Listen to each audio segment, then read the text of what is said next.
quando eu vivia essa obsessão, eu olhava para minha vida e às vezes eu chegava a ver 40 espíritos, 30, 50 ao meu entorno em processos obsessivos. Eles causavam balbúrdia, pancadas, movimento de objetos, transporte de objetos, verdadeiramente assim o caos ao meu entorno. Só que hoje, quando eu revisito essas cenas, na minha mente, na minha tela mental, eu consigo enxergar ali naquela posição espíritos que tutelavam por mim, mesmo diante dos processos obsessivos. Eles estavam no ambiente e nos permitiam passar por situações que eram de dor, que eram de dificuldade, mas que, sem sombra de dúvidas, faziam parte das minhas escolhas na vida. Eram as consequências das minhas escolhas na vida. E mesmo assim, é como se revisitando eu encontrasse a presença divina na forma de benfeitores espirituais que assistiam aquele processo, mas de alguma forma, mesmo que eu não os podia senti-los, mesmo que eu não os podia vê-los naqueles dias os superiores, estavam tutelando por mim. Bonito isso, né? Porque daí a gente pode observar a importância do estudo, né? Porque naquele momento você não tinha essa percepção. Hoje você tem quando você volta mentalmente para aqueles quadros, né?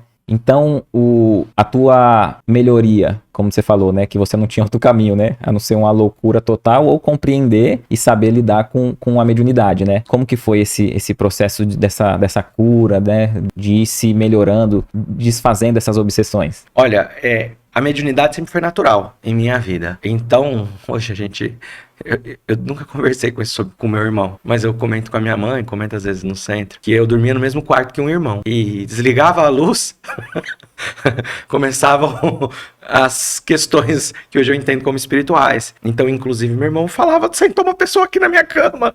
E ele sentia. Eu me lembro que ele falava, eu tô tocando em uma pessoa, tem alguém aqui.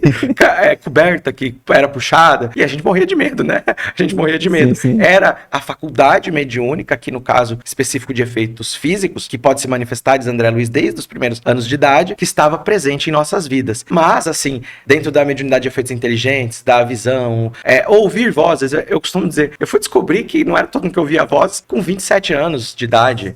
Eu fui descobrir que não era todo mundo que via a aura com 25 anos de idade. Então eu sempre tive a mediunidade muito natural. Eu sempre conversei com espíritos, sempre vi os espíritos. Só que quando vinham assustadores, eu tinha medo. E minha mãe, desde a infância, me ensinou a fazer prece para todos os espíritos. E por vezes ela me perguntava como eles estavam, como eles estavam vestidos, o que eles estavam pedindo ou querendo. E ela sempre me ensinou a fazer prece. Então, diante de todas as necessidades, diante de todas as dificuldades humanas, minha mãe me deu uma grande lição. Prece como socorro. Então hoje, quando eu vejo um encarnado em situação difícil, é natural fazer uma prece. Quando eu reencontro um amigo, é natural, quando eu abraço, cumprimento, fazer uma prece. Isso foi um valor transmitido